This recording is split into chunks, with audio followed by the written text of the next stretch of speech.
જય જીનેન્દ્ર, જય મહાવીર.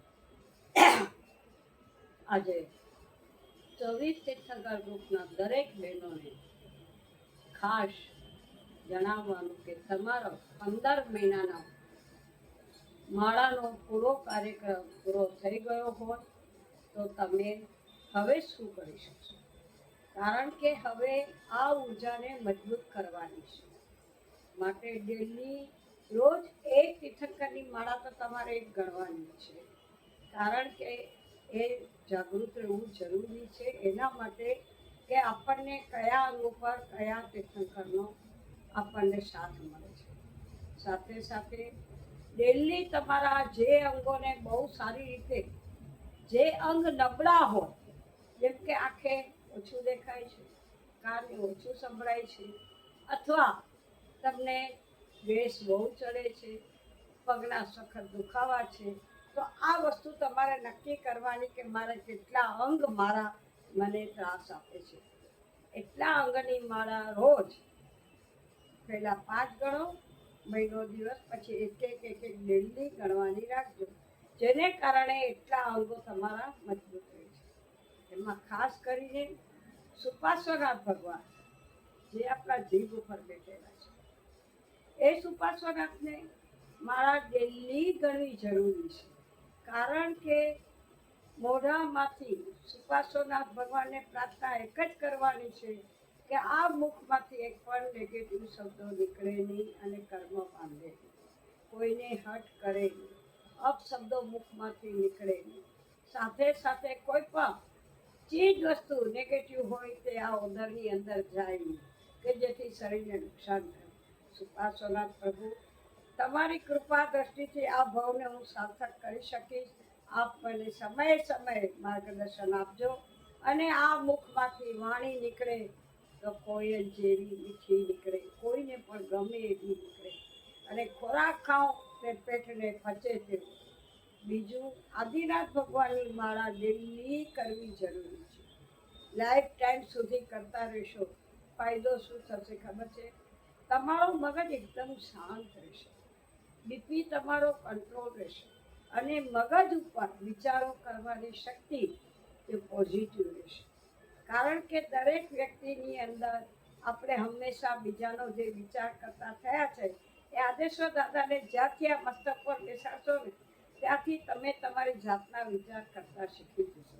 તમને પોતાને લાગશે કે આ તો બધું બાહ્ય છે, આ તો મારે ઋણ ચૂકવવાનું છે ને બધા ભેગા થયા છે, પણ મારે તો મારા આત્માનું જ કરવાનું છે.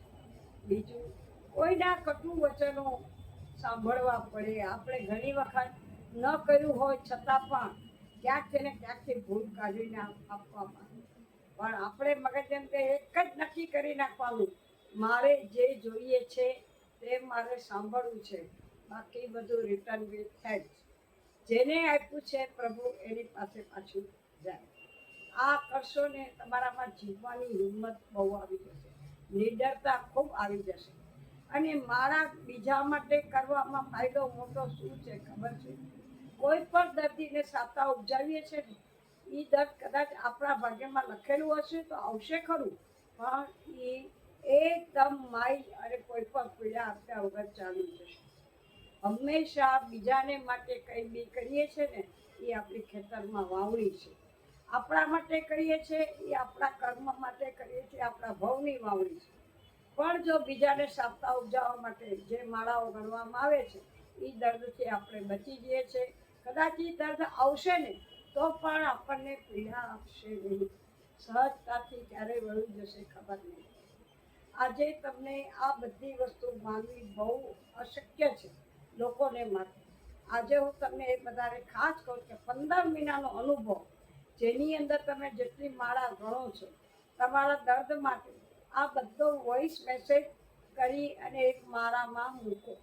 મારો નંબર તમારી અંદર જ છે, ત્યાં 9819848770. આ નંબર ઉપર તમારો વોઇસ મેસેજ મૂકજો. એ વોઇસ મેસેજ દરેક તીર્થંકર ગ્રુપમાં મૂકવામાં આવશે, જેથી જે નવા જોઈન થયા છે એને ખ્યાલ આવે કે આનાથી શું ફાયદો થાય છે. ખાલી તમારી રોજની 15 મિનિટ જ લેવાય છે, 15 મિનિટ તમારા 15 ભાવ સુધારી દેશે. જેમ જેમ તમે અંદર જતા જશો, જેમ જેમ તમને તમારા હાથ ઉપર કંટ્રોલ આવી જશે, તમારો સમયની કિંમત સમજાશે, તમારી વાણીની વેલ્યુ સમજાશે, તમારી આંખના તેજ સંભાળશે અને કાનના મસીનો પણ સમજાશે. આજે જે મળ્યું છે ને, આ શરીર એક યંત્ર છે, પણ એ યંત્રને ટકાવવાનું કામ આપણા કરેલા કાર્યો ઉપર જ છે. કાંઈ આ ભગવાન બિચારા ચલાવવા નથી આવતા આપણા શરીરને. આપણા શરીરને આપણે જ ચલાવવાનું છે. આપણા દરેક અંગને આપણે જ સાચવવાના છે. જ્યાં સુધી અંદર આત્મા બેઠો છે ત્યાં સુધી આ શરીરની વેલ્યુ છે. અને એ આત્માને તમે વિચાર કરો, તમે ફૂલ મૂળમાં હો, તમારી તંદુરસ્તી સારી હોય અને પછી તમે ધર્મ કરો તો તમારું મન કેટલું પ્રફુલ્લિત રહેશે. પણ પીડા ભોગવતા હું કરીને માળા ગણતા હો, એ માળામાં જીવ રહેતો નથી. માટે આ પર્યુષણની અંદર પણ પ્રાયશ્ચિત આપણે કરવાના છે. પ્રાયશ્ચિત શેના કરશે? મિચ્છામી દુક્કડમ કરવાથી પ્રાયશ્ચિત થશે નહીં? થાય બેનો. જ્યાં જ્યાં તમે એને હું ઘર કુટુંબ પરિવારમાં જે ભૂલો કરીએ છીએ તે ભૂલોના પ્રાયશ્ચિત કરવાના છે. ભૂતકાળને યાદ કરવાનું છે. વેર ઝેરના તાતણા થોડી નાખવાના. રક્ષાબંધન આવે છે, સૌની રક્ષા કરવા માટે 24 તીર્થંકરો આપણી સાથે છે. પણ પહેલા આપણે આપણી રક્ષા કરવી ખૂબ જરૂરી છે. માટે 24 તીર્થંકરના બહેનો, તમારા 15 મહિનાના અનુભવ પછી કોઈ પણ પ્રશ્ન હોય તો તમે આની અંદર મૂકી શકો. પણ જે કંઈ પણ બોલો અથવા લખો, ગુજરાતી અથવા હિન્દીમાં લખજો. ઇંગ્લિશમાં લખશો તો કોઈ મેસેજ આપી નહીં શકે. આ તીર્થંકર ગ્રુપનું પ્રૂફ હું પોતે તમારી સામે બેઠી છું. આજ 92 વર્ષ થયા મને, તો કોઈ દિવસ મને ક્યારેય ધર્મનું કરતા થાક નથી. રોજની મારી ઊંઘ ખાલી 3 કલાક કે 4 કલાકની છે. પણ ક્યારેય વ્યાખ્યાનમાં ગયા હોય ને આંખમાં ઝોકા આવ્યા એવું પણ કોઈ દી બનતું નથી. ક્યારેય કંટાળો આવતો નથી, કારણ કે અંદર સ્ફૂર્તિ છે. તીર્થંકર પ્રભુના અણુ પરમાણુ આપણા શરીરની અંદર સંપૂર્ણપણે ફેલાયેલા છે. આજે તમે પ્રેક્ટિકલ થિયરીમાં કોઈને પણ ઘરમાં તકલીફ હોય તો આજે પેટનો ગેસ ચડ્યો છે તો એમના પેટ ઉપર હાથ મૂકી અને તમે ધર્મનાથની માળા ગણશો ને તો એનો ગેસ પણ ઉતરી જશે. છાતીમાં દુખે છે તો છાતી ઉપર હાથ મૂકો અને ચિત્તરનાથ ભગવાન અહીંયા સ્થાન ગ્રહણ કરો અને માળા ગણશો તો એનો દુખાવો દૂર થઈ જશે. આ શ્રદ્ધા પરિવારમાં પણ તમારે ને મારે જગાડવાની છે. આપણો પરિવાર ભલે ઉપાશ્રય સુધી ન આવતો, મંદિરો સુધી ન આવતો, સામાજિક પ્રતિક્રમણ નથી કરતો, પણ શ્રદ્ધા નથી એવું તો ન કહી શકીએ. કારણ કે માનવતા છે, દયા છે, ઉદારતા છે, જે આપણામાં ઓછી છે. આજે પૈસા કમાય છે જેટલા એટલા વાપરી પણ શકે છે. આપવા હોય તો મુક્ત મનથી ગુપ્ત આપી શકે. માટે યુવાનોને પણ થોડાક આ બાજુ દોરશું. એમાં ખાસ કરીને ફોરેન જતા બાળકોને આ 24 તીર્થંકરની ખૂબ જરૂરત છે. તમને અહીંયા 1 મહિના પહેલાં ડૉક્ટરની એપોઇન્ટમેન્ટ નથી મળતી, ત્યાં તમને સોલિડ ખર્ચા લાગે છે ડૉક્ટરના, દવાના. આ બધાથી બચવું હોય તો 15 મહિના સુધી ખાલી 15 મિનિટ કાઢશો તો તમારે લાઈફ ટાઈમ સુધી ડૉક્ટરની મુલાકાત લેવી પડશે. આજે આ સિઝન આવી, વાયરસ છે, આ તાવ છે, શરદી છે, ઉધરસ છે, પણ અમને કશું અસર કરેલી. કારણ કે જે દિવસ ને રાત આપણા દરેક અંગ ઉપર પ્રભુનો વાસ છે અને એ આપણે કાયમ જાગૃત રાખવાનું છે. માટે તમને જે પીડા થતી હોય એના નક્કી કરી નાખજો કે મને આટલા અંગ મારા નબળા છે, એના ઉપર મારે રોજ માળા કરવાની છે. અને બાકી આ 24 તીર્થંકર ગ્રુપ તમે થઈ ગયા પછી બીજાને દલાલી કરો. જો એને સારું થશે તો તમારે વગર મહેનતે તમને દલાલી મળતી રહેશે, ધર્મરૂપી, તંદુરસ્તી રૂપી.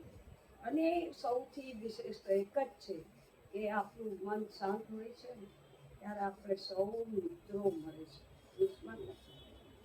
કોઈ પણ આવીને કોઈની ટીકા નિંદા કરી જાય, કોઈ પણ બોલી જાય, આપણે એમાં રસ લેવાની જરૂર નથી. કારણ કે એના પાપમાંથી આપણે કંઈક ભાગ પાડી ગયા છે. નહીં, જે કરે તે ભોગવશે. પણ આપણા મુખેથી કોઈની ટીકા નિંદા, કોઈનું કાંઈ પણ કવેણ કહેવાની જરૂર નથી. સુપાર્શ્વનાથના જેના મુખ પર વાસ હોય એના મુખમાંથી ક્યારેય કટુ શબ્દો નીકળશે નહીં અને નીકળવા ન જ જોઈએ. આ 24 તીર્થંકર મને સંપૂર્ણપણે પડ્યા છે અને તમને બધાને પડે એવી શુભ ભાવના સાથે જય જીવન.